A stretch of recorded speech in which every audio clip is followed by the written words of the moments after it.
pas eu le temps de bâtir une maison pour l'Éternel. Que Dieu nous bénisse. Et l'Éternel a dit quoi? Puisque David n'a pas pu faire ça juste quand il a vieilli. Il était devenu vieux. David s'est soucié pour ça. David même, vraiment, c'était un fardeau pour lui.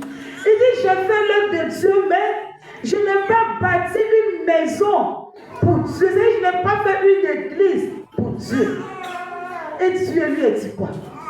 Dieu a dit à David, ce n'est pas toi qui vas bâtir ma maison, mais c'est ton fils que tu as mis au monde là. C'est lui qui va bâtir ma maison. Alléluia. Donc après sa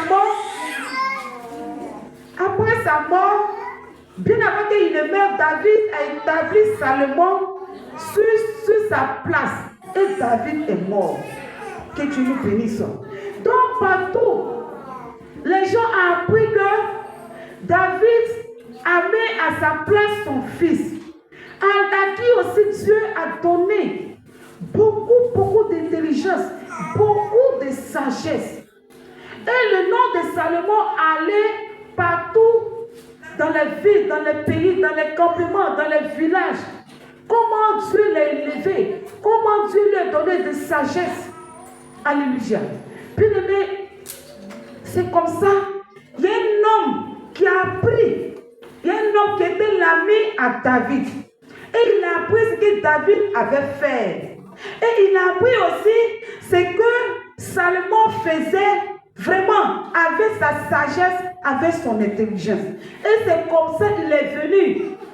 Il a envoyé ses disciples vers Salomon. Oui.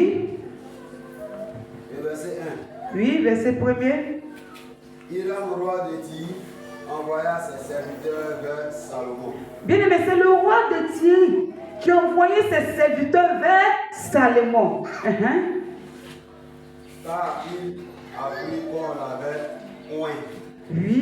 au roi, à la place de son père. Bien aimé, à la place de son père, ils ont oint Salomon comme roi. Oui, alors?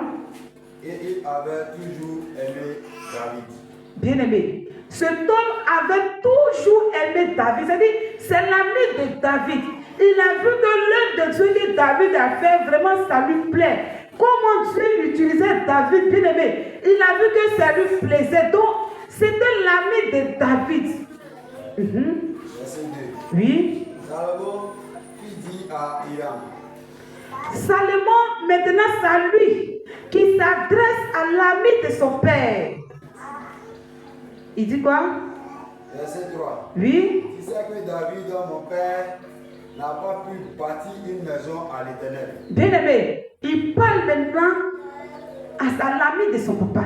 Il dit que mon père David n'a pas pu bâtir une maison pour l'Éternel. Bien aimé, frères et sœurs, peut-être dans ta famille, avant que tu ne deviennes chrétien, il y a quelqu'un qui est devenu chrétien qui est pauvre.